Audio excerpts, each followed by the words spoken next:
ڕۆژی یەکشەممە 630 خێزانی خەڵکی ناحیەی جەلەولا گێڕدرانەوە بۆ ناحیەکەیان کە ئەو خێزانانە ماوەی زیاتر لە ساڵێکە لە کەمپەکانی دەوروبەری قەزای خانەقین و سنووری گەرمیاندا نیشتەجێ بوون و ڕێگەدان بە گەڕانەوەشیان ئەو خێزانانەی خۆشحاڵ کرد.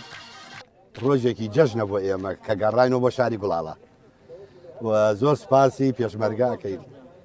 جەژنە بۆ ئەوەی خۆشە گەڕیانەوە بە شارەکەمان داگیر کراوە لە دەست داعشە ئەیتر ئەوە بوو پێشمەرگە لەخوا بەزیایە سای سەر پێشمەرگە گەڕیانەوە بۆ شارە خۆشەکەمان شاری گوڵاڵە. خۆم لە 16 لە دایک بووم لە گوڵاڵە لە دایک بوومە. ئەوە 48 ساڵە 49 ساڵە عمرمە خەڵکی گوڵاڵم پێخۆشحاڵمیش گوڵاڵە بکرێتە سەر کوردستان.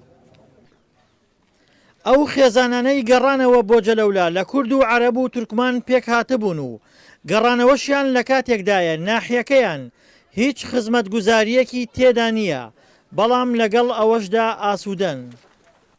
الحەمدلله فەرحە لا توصاف. زۆر دڵخۆشین، خۆشیەکە وەسف ناکرێت. خەڵکی جەلەولا گەڕاونەتەوە بۆ شارە خۆشەویستەکەی خۆیان بۆ ناو خزم و کەسوکارەکەیان، بەڵام داوایەکمان هەیە لە بەرپرسان کا خزمەت گوزاریەکانان بۆ بگەڕێنەوە وەک ئاو و کارەبا و قوتابخانەکان و نەخۆشخانەکان بۆی ژیانی سروشتی بگەڕێتەوە بۆ شارەکە و هیواخوازین ئەم خۆشیە بۆ هەموو ئاوارە و ڕاگوازراوەکان بێت. شارەکەمان زۆر بە نرخە لە لامان و وڵاتەکەمان بە نرخە لە لامان. بەرپرسەکان کەم تەرخەمیان نەکردووە، ئاسانکاریان بۆ کردوین و پشت بەخوا ئەم خۆشیە سەرجەم عێراقیەکان دەگرێتەوە و خوابتان پارێزێت هەموو ئەوانەشی کە بەشدار بوون لە گەڕانەوەی ئاوارەکان بۆ شارەکەیان. هێزە ئەمنیەکانی هەرێمیش بۆ گێڕانەوەی ئەو خێزانانە ڕێوشوێنی ئەمنی توندوتۆڵیان گرتبووە بەر و خێزانە گەڕاوەکان بە فلتەری ئەواندا تێپەڕیون. ژمارەی دانیشتوانی پێشەوەی کە داعش بێتە ئێرە زیاد لە 800,000 نفوس بووە. ئەو 800,000 نفوسە هەمووی خراپ نەبووە، کۆمەڵی خەڵکی خراپێکیا بووە. ئێمە هاتوین فلتەرێکمان دروست کردووە، کارتی زانیاری پێڵێن بۆ هەموو خێزانێک. ژمارەی ئەفرادی خێزانەکانی هەمووی تایە سەر بە چی لایەنێک بوون، ڕابردویان چی بووە، ئەوانەی کە ڕابردویان پاک بوو هیچیان لەسەر نەبووە گەڕانیانمانەتەوە. کە گەڕانەتەوە ئێرە لەگەڵ ئەو فلتەرێشە ئێمە مەسئولیاتمان خستۆتە ئەستۆیان.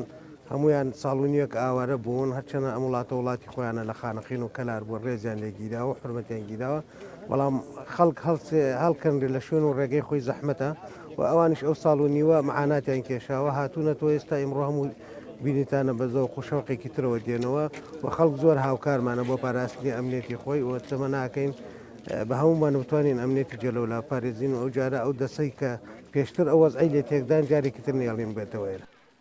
لەگەڵ گەڕانەوەی ئاوارەکاندا دەرگای نەخۆشخانەی جەلەولا واڵا کرا و پێداویستیە تەندروستیەکانیشی بۆ دابین کرا.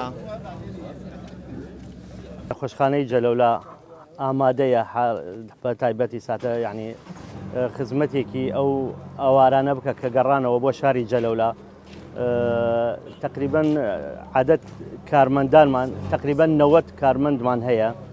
ئەو 90 کارمەندە خەڵکی دەوروبەری شارەکەن و ناو شارەکەن و ئیساتە ئامادەن ئەوەی بۆیان بکرێ خزمەت ملەت شاری جەلەولا بکەن. پێشتریش 153 خێزان بۆ جەلەولا گەڕانەوە، بەڵام نەبوونی قوتابخانە و خزمەتگوزاری وای کرد ئەو خێزانانە جارێکی تر ناحیەکە جێبهێڵن. دڵشاد ئەنوەر، دەنگی ئەمەریکا، ناحیەی جەلەولا.